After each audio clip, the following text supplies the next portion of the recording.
ಸಾಯಿರಾಮ್. ಆತ್ಮೀಯ ವೀಕ್ಷಕ ಬಾಂಧವರಿಗೆಲ್ಲ ಇವತ್ತಿನ ಕಾರ್ಯಕ್ರಮಕ್ಕೆ ಸ್ವಾಗತ ಸುಸ್ವಾಗತ. ವೀಕ್ಷಕರು, ಇವತ್ತಿನ ಸಂಚಿಕೆಯಲ್ಲಿ ಹೊಟ್ಟೆ ನೋವಿಗೆ ಸಂಬಂಧಪಟ್ಟಂತ ಸಮಸ್ಯೆಗಳಿಗೆ ಮುದ್ರಾ ಮಂತ್ರ ತಂತ್ರದಿಂದ ಪರಿಹಾರ ಮಾಡ್ಕೊಳ್ಳೋದು ಹೇಗೆ ಅನ್ನೋ ವಿಚಾರವನ್ನು ತಿಳಿಸಕ್ಕೆ ನಾನು ಇಷ್ಟಪಡ್ತೀನಿ. ಹೊಟ್ಟೆ ನೋವು ಉದರ ಬಾಧೆ ಅಂತ ಹೇಳ್ತಾರೆ ಸಂಸ್ಕೃತದಲ್ಲಿ. ಉದರ ಅಂದ್ರೆ ಹೊಟ್ಟೆ. ಈ ಬಾಧೆಗಳಲ್ಲಿ ಹಲವಾರು ಬಾಧೆಗಳಿದೆ. ಒಂದು, ಅತಿಯಾಗಿ ತಿಂದ ತಕ್ಷಣ ಜೀರ್ಣ ಆಗ್ಲಿಲ್ಲ ಅಂದ್ರೆ ಇಲ್ಲೆಲ್ಲ ಪೇನ್ ಶುರುವಾಗತ್ತೆ. ಒಂದು 5 ಚಪಾತಿ ತಿಂದ್ಬಿಟ್ಟು ಒಂದು 3 ಲೋಟ ಟೀ ಕಾಫಿ ಕುಡಿದ್ಬಿಟ್ಟು ಆಮೇಲೆ ಒಂದು 2-3 ಹಣ್ಣು ಬಾಳೆಹಣ್ಣು ಅದು ತಿಂದ್ಬಿಟ್ಟು ಹೊಟ್ಟೆ ಲೋಡ್ ಆಯ್ತು, ಭರ್ತಿ ಆಯ್ತು. ಆ ಗ್ರೈಂಡ್ ಮಾಡ್ಲಿಕ್ಕೆ, ಪಚನ ಮಾಡ್ಲಿಕ್ಕೆ ತಾಕತ್ ಕಮ್ಮಿ ಆಗಿಬಿಡ್ತದೆ ಹೊಟ್ಟೆಗೆ. ಆಗ ಯಾವ್ಯಾವ್ದು ಎಲ್ಲೆಲ್ಲಿತ್ತೋ ಅಲ್ಲಿ ನಮ್ಮ ಉಸಿರಾಟ ಆಗ್ತಿದ್ದಾಗೆ ಒತ್ತುತ್ತೆ. ಆ ಒತ್ತೋದು ಪೇನ್ ಆಗಿ ಕಾಣುತ್ತೆ. ಯಾವಾಗ ಒತ್ತುತ್ತದೋ ಆಗ ನಮಗೆ ಇಲ್ಲಿ ಏನೋ ಪೇನ್ ಇದೆ ಅಂತೀವಿ. ಚೆನ್ನಾಗಿ ಹೊಟ್ಟೆ ತುಂಬ ತಿಂದ್ಬಿಡ್ತೀವಿ, ಕಂಠ ಪೂರ್ತಿ. ಹೊಟ್ಟೆ ನೋವು ಬರಕ್ಕೆ ಇದೊಂದು ಕಾರಣ. ಎರಡನೇದು, ತಿಂದ ಆಹಾರ ಜೀರ್ಣನೇ ಆಗಿಲ್ಲ. ಇಷ್ಟು ತಿಂತಿರೋ ಬೇರೆ ಪ್ರಶ್ನೆ. ನೀವು ಏನ್ ತಿಂದಿದ್ದೀರೋ, ಒಂದು ರಾಗಿ ಮುದ್ದೆ ಜೀರ್ಣ ಆಗಿಲ್ಲ, ಒಂದು 5 ಚಪಾತಿ ಜೀರ್ಣ ಆಗಿಲ್ಲ, ಒಂದು ಅರ್ಧ ಬೌಲು ಅನ್ನ ತಿಂದಿರ್ತೀವಿ, ಪುಳಿಯೋಗರೆ, ಚಿತ್ರಾನ್ನ, ಬಜ್ಜಿ, ಬೋಂಡ, ಪಿಜ್ಜಾ, ಬರ್ಗರು ಏನೋ ತಿಂದ್ಬಿಟ್ಟಿರ್ತೀವಿ, ಜೀರ್ಣ ಆಗಿಲ್ಲ. ಜೀರ್ಣನೇ ಆಗಿಲ್ಲ ಅಂದಾಗ ಹೊಟ್ಟೆ ನೋವು ಬರಲ್ಲ, ಹೊಟ್ಟೆ ಇಸಕ್ತಂಗಾಗತ್ತೆ. ಇದೇ ರೀತಿ ಯಾವಾಗ ಆಹಾರ ಜೀರ್ಣ ಆಗಿಲ್ಲೋ ಹೊಟ್ಟೆದಲ್ಲಿ ನುಲಿತ, ಆಗ ಹಿಂಗಿಟ್ಕೊಂಡು ಕುತ್ಕೊಂಡ್ಬಿಡ್ತೀವಿ. ಇದು ಎರಡನೇದು. ಮೂರನೇದು, ಇನ್ನೊಬ್ಬರ ಮುಂದೆ ನಾವು ತಿಂತಾ ಇದ್ರೆ, ಅಯ್ಯೋ ಎಷ್ಟು ತಿಂದ್ಬಿಡ್ತಾನಪ್ಪ, ಅಯ್ಯೋ 5 ಚಪಾತಿ ತಿಂದ, ಅಯ್ಯೋ ಅರ್ಧ kg ಅನ್ನ ತಿಂದ್ಬಿಟ್ಟ, ಅಯ್ಯೋ ಎಷ್ಟೊಂದು ತಿಂತಾನೆ, 5-20 ಬಜ್ಜಿ ತಿಂದಲ್ರಿ, 5 ಒಬ್ಬಿಟ್ಟು ತಿಂದ್ಬಿಟ್ಟ, ಹೋಳಿಗೆ ತಿಂದ್ಬಿಟ್ನಲ್ರಿ ಅಂತ ಹೇಳಿ ಕಂಡೃಷ್ಟಿ ಆಗಿದಾಗ ಆ ತಿಂದಿದ್ದೇನಿರುತ್ತೆ ಅದರಲ್ಲಿ ಎನ್ಸೈಮ್ಸ್ ಪ್ರೊಡಕ್ಷನ್ ಆಗಲ್ಲ. ದೃಷ್ಟಿದೋಷದಿಂದ ಪ್ರೋಟೀನ್ಸು, ಎನ್ಸೈಮ್ಸು, ಕಾರ್ಬೋಹೈಡ್ರೇಟ್ಸು ಪ್ರೊಡಕ್ಷನ್ ಆಗದೆ ಹಾಗೇ ಇರ್ತದೆ. ಅರ್ಧ ಜೀರ್ಣ ಆಗಿರುತ್ತೆ, ಅರ್ಧ ಜೀರ್ಣ ಆಗಿರಲ್ಲ. ಆಗೇನಾಗತ್ತೆ, ಆ ದೃಷ್ಟಿದೋಷಕ್ಕೆ ವಾಂತಿ ಬಂದಂಗಾಗತ್ತೆ, ತೇಗ್ ಬಂದಂಗಾಗತ್ತೆ, ವಾಕರಿಕೆ ಬಂದಂಗಾಗತ್ತೆ. ಆದ್ರೂ ವಾಂತಿ ಮಾಡಲ್ಲ, ಆ ವಾಂತಿ ಮಾಡಬೇಕು ಅನ್ನೋ ಭಾವನೆ ಬರ್ತದೆ ದೃಷ್ಟಿದೋಷದಿಂದ. ಅದಕ್ಕೆ ಎಲ್ಲರೂ ಮುಂದನು ಬಹಳ ತಿನ್ಬೇಕಾದ್ರೆ ಕೇರ್ಫುಲ್ ಆಗಿರ್ಬೇಕು. 3ನೇ ರೀಸನ್ ಇದು. 4ನೇ ರೀಸನ್ ಏನ್ ಗೊತ್ತಾ, ತಿಂದ ತಕ್ಷಣ ಮಲ್ಕೊಂಡ್ಬಿಡ್ತಾರೆ. ಊಟ ಮಾಡಿದ ತಕ್ಷಣ ರಂಗ ಅಂತ ಮಲಗಿಬಿಡ್ತಾರೆ. ನಡಿಬೇಕು ಊಟ ಆದ ತಕ್ಷಣ ಒಂದು 10-20 ನಿಮಿಷ, ಒಂದು 100 ಹೆಜ್ಜೆ ಆದ್ರೂ ಹಾಕಿದ್ರೆ ಇಲ್ಲಿಂದ ಹೊಟ್ಟೆಯಿಂದ ಇಲ್ಲಿಂದ ಬಂದು ಕೆಳಗಿಳಿಯುತ್ತೆ. ವಾಕ್ ಮಾಡಿದಾಗ ಮತ್ತೆ ಜಠರದಲ್ಲಿ ಕರೆಕ್ಟಾಗಿ ಹೋಗಿ ಸೆಟ್ಲ್ ಆಗಬೇಕು ಅಂದ್ರೆ ಊಟ ಮಾಡಿದ ತಕ್ಷಣ ವಾಕ್ ಮಾಡಬೇಕು. ಯಾವಾಗ ಊಟ ಮಾಡಿದ ತಕ್ಷಣ ವಾಕ್ ಮಾಡಿಲ್ಲ ಮಲ್ಕೊಂಡ್ಬಿಡ್ತೀವೋ ಹೊಟ್ಟೆ ಏನಾಗುತ್ತೆ, ಹೊಟ್ಟೆ ಹಸಿವೇ ಕಾಣಲ್ಲ. ನಂಗೆ ಈಗ ಹಸಿವಿಲ್ಲ, ನಾನು ಆಮೇಲೆ ತಿಂತೀನಿ ಅಂತೀವಿ. ಯಾಕೆಂದ್ರೆ ಇನ್ನೊಂದು ಪಚನ ಆಗಿಲ್ಲ. ಪಚನ ಆಗ್ಬೇಕು. ಪಚನ ಆಗಲಿಲ್ಲ ಅಂದ್ರೆ ಊಟ ಸೇರಲ್ಲ. ಯಾವಾಗ ಊಟ ಕ್ಲೀನಾಗಿ ತಿಂದಂತ ಪದಾರ್ಥಗಳು ಗ್ರೈಂಡ್ ಆಗ್ಲಿಲ್ಲ, ಪಚನ ಆಗ್ಲಿಲ್ಲ ಅಂದ್ರೆ ಬಾಯಿ ದುರ್ವಾಸನೆ ಬರ್ತದೆ. ಇದಾಯ್ತು. ನೆಕ್ಸ್ಟ್ ಇನ್ನೊಂದು ಏನಪ್ಪ ಕಾರಣ ಅಂತಂದ್ರೆ, ನಾವು ಊಟ ಆದ 20 ನಿಮಿಷಕ್ಕೆ, ತಿಂಡಿ ತಿಂದ 20 ನಿಮಿಷಕ್ಕೆ, ರಾತ್ರಿ ಊಟ ಆದ 20 ನಿಮಿಷಕ್ಕೆ ನೀರು ಕುಡಿಬೇಕು. ಊಟ ಆದ ತಕ್ಷಣ ಗಟಗಟ ಅಂತ ನೀರು ಕುಡಿದ್ಬಿಟ್ರೆ ಅದು ಪಲ್ಯ ಯಾವುದು, ಚಪಾತಿ ಯಾವುದು, ಉಪ್ಪಿನಕಾಯಿ ಯಾವುದು, ಹೋಳಿಗೆ ಯಾವುದು, ರಾಗಿ ಮುದ್ದೆ ಯಾವುದು ಅಂತ ಸಗ್ರಿಗೇಟ್ ಮಾಡ್ಲಿಕ್ಕೆ ಟೈಮ್ ಸಿಗೋದಿಲ್ಲ ಸ್ಟಮಕ್ಗೆ. ಅವಾಗ ಏನಾಗುತ್ತೆ, ಎಲ್ಲ ನೀರೊಳಗೆ ಸೇರ್ಕೊಂಡು ಮರ್ಜ್ ಆಗಿಬಿಡ್ತದೆ. ನೀರು ಊಟ ಆದ ತಕ್ಷಣ ನೀರು ಕುಡಿದ್ರೆ. ಯಾವಾಗ ಊಟ ಆದ ತಕ್ಷಣ ನೀರು ಕುಡಿದು ಬಿಡ್ತೀವೋ ಉಪ್ಪಿಟ್ಟು, ಚಿತ್ರಾನ್ನ, ಹೋಳಿಗೆ, ಚಟ್ನಿ ಪುಡಿ, ಬಜ್ಜಿ, ಬೋಂಡ ಎಲ್ಲ ಒಟ್ಟು ಸೇರ್ಕೊಂಡು ಆ ನೀರು ಎಲ್ಲನೂ ಮರ್ಜ್ ಮಾಡಿಬಿಡ್ತದೆ.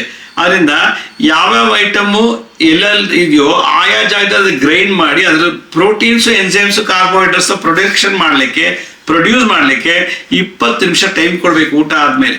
ಸಡನ್ ನೀರು ಕುಡಿಬಾರ್ದು. ಇದು ಒಂದು ಹೊಟ್ಟೆ ನೋವಿಗೆ ಕಾರಣ. ಇನ್ನೊಂದು, ನಮ್ಮ ಹೊಟ್ಟೆಯಲ್ಲಿ ಹುಳುಗಳಿರ್ತವೆ, ಜಂತುಹುಳುಗಳು ಅಂತೇಳಿ. ಆ ಹುಳುಗಳು ನಮ್ಮ ಸರಿಯಾಗಿ ಹೊರಗಡೆ ಹೋಗ್ಲಿಲ್ಲ ಅಂದ್ರೆ ಹೊಟ್ಟೆ ಹುಳುಗಳು ದಿನ ಮರಿ ಹಾಕಿ ಒಂದಿದ್ದು 10, 20 ಇದ್ದಾಗಿ ಸಿಕ್ಕಾಪಟ್ಟೆ ನಮ್ಮನ್ನ ಟಾಕ್ಸಿನ್ಸ್ ಪ್ರೊಡ್ಯೂಸ್ ಮಾಡಿ ನಾವು ತಿಂದಿರೋ ಆಹಾರ ವಿಷ ಮಾಡ್ತಾ ಬರ್ತದೆ. ಹಾಗೆ ಇಚ್ಚಿಂಗ್ ಸೆನ್ಸೇಷನ್ ಬರ್ತದೆ, ಕೆರ್ತ ಬರ್ತದೆ. ನಾವೆಲ್ಲ ಚಿಕ್ಕವರಿದ್ದಾಗ ಎಳ್ಳೆಣ್ಣೆ ಕುಡಿಸ್ಬಿಡ್ತಿದ್ರು. ಭಾನುವಾರ ಹೊತ್ತು ಸ್ಕೂಲ್ ರಜೆ ಆಗ್ತಿತ್ತು. ಎರಡು ಬಿಸಿ ಮಾಡಿ 2 ಚಮಚ ಎಳ್ಳೆಣ್ಣೆ ಕೂಡಿಸ್ಬಿಟ್ರೆ ಅವತ್ತು ಏನು ಊಟ ಕೊಡ್ತಿಲ್ಲ, ಒಂದು 20-30 ಸಲ ಬೀದಿಯಾಗಿ ಸುಸ್ತಾಗ್ಬಿಡ್ಬೇಕು. ಒಟ್ಟು ಹುಳ ಎಲ್ಲ ಮಲದಲ್ಲಿ ಬರಬೇಕು, ಆ ಲೆವೆಲ್ಗೆ ಡಿಟಾಕ್ಸಿಫಿಕೇಶನ್ ಮಾಡ್ತಾ ಇದ್ರು. ಈಗ ಅವೆಲ್ಲ ಇಲ್ಲ. ಈಗ ಹೊಟ್ಟೆನೋ ಬರದೇ ಇರೋದಕ್ಕೆ ಅದು ಒಂದು ಕಾರಣ. ಚೆನ್ನಾಗಿ ಡಿಸ್ಚಾರ್ಜ್ ಆಗಬೇಕು, ವೇಸ್ಟ್ ಎಲ್ಲ ಹೊರಗೋಗ್ಬೇಕು, ಬೇಕಾದ್ದನ್ನು ಹೊಟ್ಟೆಲಿರ್ಬೇಕು. ಇದು ಒಂದು. ನಮ್ಮ ಬಾಡಿಲಿ ಹೆಚ್ಚಿಗೆ ಹೀಟ್ ಆದಾಗ ಹೊಟ್ಟೆ ನೋವು ಬರುತ್ತೆ. ಅತಿಯಾಗಿ ನಮ್ಮ ರಕ್ತನ ಸ್ಟೋರ್ ಮಾಡೋದು, ಹೀಟ್ ಪ್ರೊಡ್ಯೂಸ್ ಮಾಡೋ ಅಂಗ ಯಾವುದು ಅಂದರೆ ಲಿವರ್. ಆ ಲಿವರ್ನ ಕರೆಕ್ಟಾಗಿ ಇಟ್ಕೊಂಡಿಲ್ಲ ಅಂದರೆ ಹೊಟ್ಟೆ ನೋವು ಬರುತ್ತೆ. ಹೋಗ್ತಾ ಹೋಗ್ತಾ ಅದು ಅಪೆಂಡಿಸೈಟಿಸ್ ಥರ ಕನ್ವರ್ಟ್ ಆಗಿಬಿಡ್ತದೆ. ಇದಲ್ದೇ ಊಟದಲ್ಲಿ ಮದ್ದಾಕಿದ್ರೆ ಅಥವಾ ಮಾಟಮಂತ್ರ ತಂತ್ರ ಮಾಡಿಬಿಟ್ಟಿದ್ರೆ ಹೊಟ್ಟೆ ನೋವು ಬರ್ತದೆ. ಊಟ ಮಾಡಿದಾಗ ಹೊಟ್ಟೆ ನೋವು ಬರೋದು, ಊಟ ಮಾಡಲಿಲ್ಲ ಅಂದರೆ ಹೊಟ್ಟೆ ನೋವು ಬರೋಲ್ಲ. ಮಾಟಮಂತ್ರ ಮಾಡಿದರೆ, ಯಾರಾದರೂ ಮಾಟಮಂತ್ರ ಮಾಡಿದರೆ ಊಟ ಮಾಡಿದ ತಕ್ಷಣ ಹೊಟ್ಟೆ ನೋವು ಶುರುವಾಗ್ತದೆ. ವಿಪರೀತ ಸೊಂಟಕ್ಕೆಲ್ಲ ಬಟ್ಟೆ ಕಟ್ಕೋತಾರೆ, ಬಿದ್ದು ಒದ್ದಾಡ್ಬಿಡ್ತಾರೆ. ಊಟನೇ ಮಾಡಲ್ಲ ಅಂದರೆ ಹೊಟ್ಟೆ ನೋವು ಬರಲ್ಲ. ಆ ರೀತಿ ಅನ್ನಭಂಗ ಪ್ರಯೋಗ, ಅದಕ್ಕೆ ಅನ್ನಭಂಗ ಪ್ರಯೋಗ. ಅನ್ನನೇ ತಿನ್ಬಾರ್ದು, ತಿಂದ ತಕ್ಷಣ ನಮಗೆ ಹೊಟ್ಟೆ ನೋವು ನರಳಿ ಒದ್ದಾಡಬೇಕು. ಆ ಥರ ದೋಷ ಇರ್ತದೆ. ಮೂರನೇದು, ನಾವು ಪ್ರಾಣಿಗಳ ಮುಂದೆ ಕೂತ್ಕೊಂಡು ಊಟ ಮಾಡಿದ್ರೆ ಪ್ರಾಣಿಗಳ ಕಣ್ದೃಷ್ಟಿ ಬಿದ್ದಾಗ ನಮಗೆ ಹೊಟ್ಟೆ ನೋವು ಬರ್ತದೆ. ನನಗೆ ಕೊಟ್ಟಿಲ್ಲ ಅವ್ನು ತಿಂತ ಅದನ್ನೆಲ್ಲ ಅಂತೇಳಿ ಮರಕತ್ತೆ, ನೊಂದ್ಕೊಳ್ಳುತ್ತೆ. ಆದ್ರಿಂದ ನಮಗೆ ದೋಷ ಬರ್ತದೆ. ಇದಲ್ದೇ ವಿಪರೀತ ಕುಡಿತ, ವಿಪರೀತ ಸ್ಮೋಕ್ ಮಾಡೋದು, ಡ್ರಗ್ಸ್ ತಗೊಳ್ಳೋದು, ವಿಪರೀತವಾಗಿ ಊಟ ಬಿಟ್ಟು ಬರೀ ಚಿಂಗಮ್ಮು, ವಿಳ್ಯದೆಲೆ, ಬೀಡ, ಜರ್ದ ಅಂತೆಲ್ಲ ತಿಂತಾರೆ. ಇದೆಲ್ಲ ತಗೊಂಡ್ಬಿಡ್ತಾರೆ. ಹೊಟ್ಟೆಲಿ ಊಟಕ್ಕೆ ಬದಲು ಅದು ಸ್ಟಾಕ್ ಆಗುತ್ತೆ. ಯಾವಾಗ ಅದು ಸ್ಟಾಕ್ ಆಯಿತು, ಹೊಟ್ಟೆ ನೋವನ್ನ, ಹೊಟ್ಟೆ ಉರಿನ, ಹೊಟ್ಟೆ ನುಲಿತ ಎಲ್ಲವನ್ನು ಸೃಷ್ಟಿ ಮಾಡಿಬಿಡುತ್ತೆ. ಹಾಗಾದರೆ ಇದನ್ನ ಯಾವ ರೀತಿ ಪರಿಹಾರ ಮಾಡ್ಕೋಬೇಕು ಅಂತಂದ್ರೆ ನೋಡಿ, ಇದಕ್ಕೆ ಪತಾಕ ಹಸ್ತ ಅಂತಾರೆ ಇದು ಮುದ್ರೆ. ಇದನ್ನ ನಾಭಿ 1, ನಾಭಿ 2, ನಾಭಿ 3, ನಾಭಿ 4 ಅಂತ 4 ಮರ್ಮ ಇದೆ. ಹೊಕ್ಲನ್ನ ಸುತ್ತಲೂ 4 ಮರ್ಮ ಪಾಯಿಂಟ್ಸ್ ಇದೆ. ನಮ್ಮ ಹೊಕ್ಲು ಮೇಲೆ ಕೆಳಗೆ ಎಡ ಬಲ 4 ಮರ್ಮ ಪಾಯಿಂಟ್ಸ್ ಇದೆ ನೋಡಿ. ಇದೊಂದು ಒಕ್ಲಿಂದ 3 ಇಂಚಿಗೆ ಒಂದು ಪಾಯಿಂಟ್ ಇದೆ, ಒಕ್ಲಿಂದ 3 ಇಂಚ್ ಈ ಕಡೆ ಒಂದು ಪಾಯಿಂಟ್ ಇದೆ, ಒಕ್ಲಿಂದ 3 ಇಂಚ್ ಕೆಳಗಡೆ ಒಂದು ಪಾಯಿಂಟು, ಒಕ್ಲಿಂದ ಮೇಲ್ಗಡೆ 3 ಇಂಚು ಒಂದು ಪಾಯಿಂಟು. ಇದನ್ನ ನೋಡಿ, ಇದಕ್ಕೆ ಪತಾಕ ಹಸ್ತ ಅಂತಾರೆ, ಅಭಯ ಹಸ್ತ, ಆಶೀರ್ವಾದ ಮುದ್ರಾ ಅಂತಾರೆ. ಇದನ್ನ ತಗೊಂಡು ನೋಡಿ, ಮೇಲೆ ಕೆಳಗೆ ಒಕ್ಲಿಂದ 3 ಇಂಚ್ ಪಕ್ಕದಲ್ಲಿ ಈಗ ರಬ್ ಮಾಡ್ಬೇಕು. ಈ ರಬ್ ಮಾಡಬೇಕು. ಹಾಗೆ ಇದು ಉತ್ತರ ದಕ್ಷಿಣ ಹೀಗೆ ರಬ್ ಮಾಡಬೇಕು. ಆಮೇಲೆ ಎಡಗೈಯಿಂದ ಒಕ್ಲು ಸುತ್ತಲೂ ಈ ರೀತಿ ಮಸಾಜ್ ಮಾಡಬೇಕು. ಬಲಗೈಯಿಂದ ಈ ರೀತಿ ಒಕ್ಲು ಸುತ್ತಲೂ 4 ಮರ್ಮ ಸೇರಿಸಿ ಮಸಾಜ್ ಮಾಡಬೇಕು. ಈ ರೀತಿ ಮಸಾಜ್ ಮಾಡಿಬಿಟ್ರೆ ಒಳಗಡೆ ಇಷ್ಟೊತ್ತು ಏನಿರೋದೆಲ್ಲ ದೋಷ ನಿವಾರಣೆ ಆಯ್ತು. ಆದರೆ ಇದಕ್ಕೊಂದು ಎಲೆಕ್ಟ್ರಿಸಿಟಿ ಪಾಸ್ ಮಾಡಬೇಕು. ಮುದ್ರಾ ಹಾರ್ಡ್ವೇರ್ ಎಲೆಕ್ಟ್ರಿಸಿಟಿ ಪಾಸ್ ಮಾಡಬೇಕು, ಮಂತ್ರದಿಂದ ಎಲೆಕ್ಟ್ರಿಸಿಟಿ ಪಾಸ್ ಮಾಡಬೇಕು.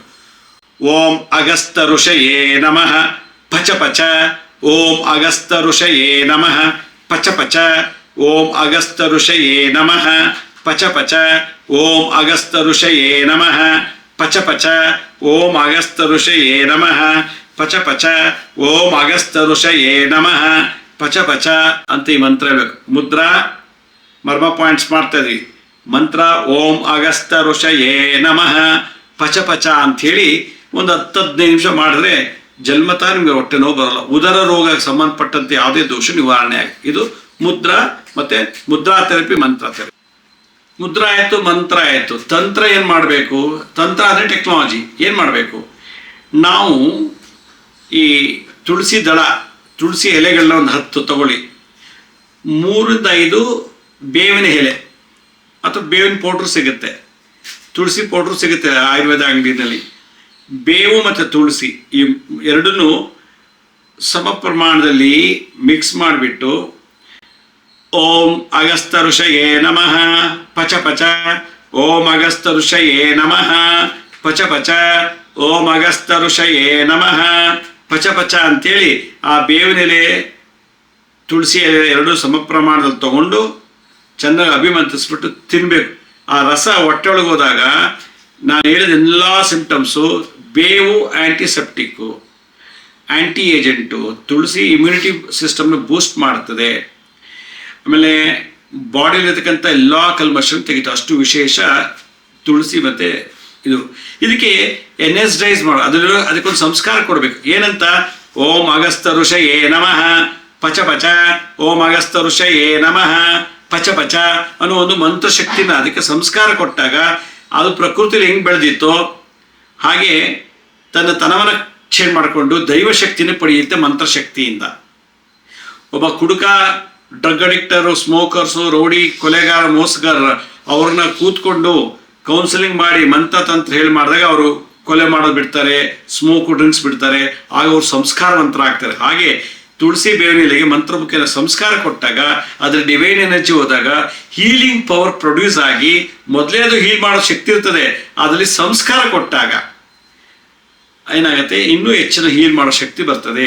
ಹೀಗೆ ಅದನ್ನ ಮಾಡ್ಬೇಕು. ಇದನ್ನ ಯಾವಾಗ ಮಾಡಬೇಕು? ಬೆಳಗ್ಗೆ ಎದ್ದ ತಕ್ಷಣ ಖಾಲಿ ಹೊಟ್ಟೆಲಿ ತಿಂದ್ರೆ ಈ ದೋಷ ಸಾಯೋವರೆಗೂ ಹೊಟ್ಟೆ ನೋವು ಬರಲ್ಲ. ಉದರಕ್ಕೆ ಸಂಬಂಧಪಟ್ಟ, ಹೊಟ್ಟೆಗೆ ಸಂಬಂಧಪಟ್ಟಂತ ಎಲ್ಲಾ ದೋಷಗಳು ಕೂಡ ನಿವಾರಣೆ ಆಗತ್ತೆ. ಇದು ಹಿಂದಿನ ಕಾಲದಲ್ಲಿ ಕಾಡು ಜನಗಳು ಕಾಡಲ್ಲಿ ವಾಸ ಮಾಡ್ತಿದ್ದಾಗ ಅಲ್ಲಿ ಹೈಟೆಕ್ ಹಾಸ್ಪಿಟ್ಲ್ಗಳು ಇರ್ತಿಲ್ಲ, ಕ್ಲಿನಿಕ್ ಇರಲಿಲ್ಲ, ನರ್ಸಿಂಗ್ ಹೋಮ್ಗಳಿರಲಿಲ್ಲ, ಮೆಡಿಕಲ್ ಸ್ಟೋರ್ ಇರ್ತಿರ್ಲಿಲ್ಲ.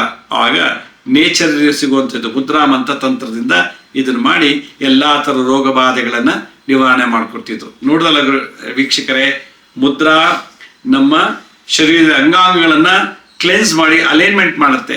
ಮಂತ್ರ ನಮ್ಮ ನರನಾಡಿಗಳಲ್ಲಿ, ನರ ಮಂಡಲ, ರಕ್ತ ಸಂಚಾರಗಳಲ್ಲಿರೋ ಅಶುದ್ಧತೆಯನ್ನು ತೆಗೆದು ಅದನ್ನ ಪುಷ್ ಮಾಡಿ, ಹೀಗೆ ವೈರಿಂಗ್ನಲ್ಲಿ ಎಲೆಕ್ಟ್ರಿಸಿಟಿ ಹೆಂಗೆ ಹರಿಯುತ್ತೋ ಹಾಗೆ ನರನಾಡಿಗಳಲ್ಲಿ ಎಲೆಕ್ಟ್ರಿಸಿಟಿ ಪಾಸ್ ಆಗಬೇಕು ಅಂದ್ರೆ ಮಂತ್ರ.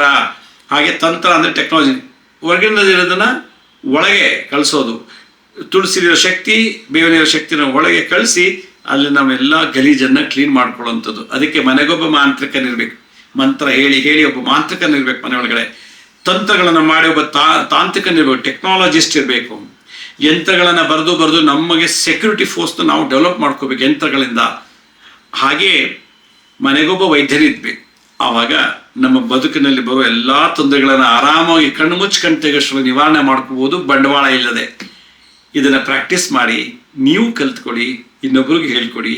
ಮತ್ತೆ ಈ ಲಿಂಕನ್ನು ನೀವೆಲ್ಲಾ ಬಂಧು ಮಿತ್ರರಿಗೂ ಶೇರ್ ಮಾಡಿ. ಎಲ್ರಿಗೂ ಒಂದಲ್ಲ ಒಂದು ರೀತಿ ಹೊಟ್ಟೆ ನೋವು ಇರುತ್ತೆ. ನೀವು ಊಟ ಕೊಡಬೇಡಿ, ಬಟ್ಟೆ ಕೊಡಬೇಡಿ, ಆಸ್ತಿ ಕೊಡಬೇಡಿ. ನನ್ನ ಎಪಿಸೋಡ್ನೇ ಶೇರ್ ಮಾಡಿ, ಇನ್ನೊಬ್ಬರಿಗೆ, ಒಬ್ರಿಗೊಬ್ರು ಶೇರ್ ಮಾಡಿ. ಯಾರು ಹಾಸ್ಪಿಟ್ಲಿಗೆ ಹೋಗ್ಬಾರ್ದು, ಯಾರು ಔಷಧಿ ತಗೋಬಾರ್ದು. ನಿಮಗೆ ನೀವೇ ಸ್ವಯಂ ವೈದ್ಯರಾಗಬೇಕು. ಸ್ವಯಂ ವೈದ್ಯರಾದಾಗ ಎಷ್ಟೋ ದುಡ್ಡು ಉಳೀತು, ನಿಮ್ಮ ಎನರ್ಜಿ ಸೇವ್ ಆಯ್ತು, ನಿಮ್ಮ ಟೀಮ್ಸ್ ಸಮಯ ಸೇವ್ ಆಗುತ್ತೆ. ಅದರಿಂದ ಪ್ರತಿಯೊಬ್ಬರು ಕೂಡ ಈ ಲಿಂಕನ್ನು ಎಲ್ರಿಗೂ ಕಳಿಸಿ. ನಮ್ಮ ಶಿರಡಿ ಸಾಯಿ ಭಿಕ್ಷಾ ಕೇಂದ್ರ, ಹೆಲ್ತ್ ಸೈನ್ಸ್ ಅಂತ 2 ಯೂಟ್ಯೂಬ್ ಚಾನಲ್ ಇದೆ.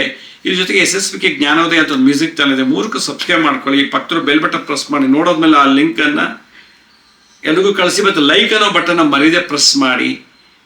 ಇನ್ನೊಂದು ಎಲ್ಲ ಇನ್ಫಾರ್ಮೇಶನ್ ನಮ್ಮ ಫೇಸ್ಬುಕ್, ಇನ್ಸ್ಟಾಗ್ರಾಮು, ಟ್ವಿಟ್ಟರು, ಲಿಂಕ್ಡ್ಇನ್ ಕೂಡ ಟೈಮ್ ಟು ಟೈಮ್ ಅಪ್ಲೋಡ್ ಮಾಡ್ತೀವಿ.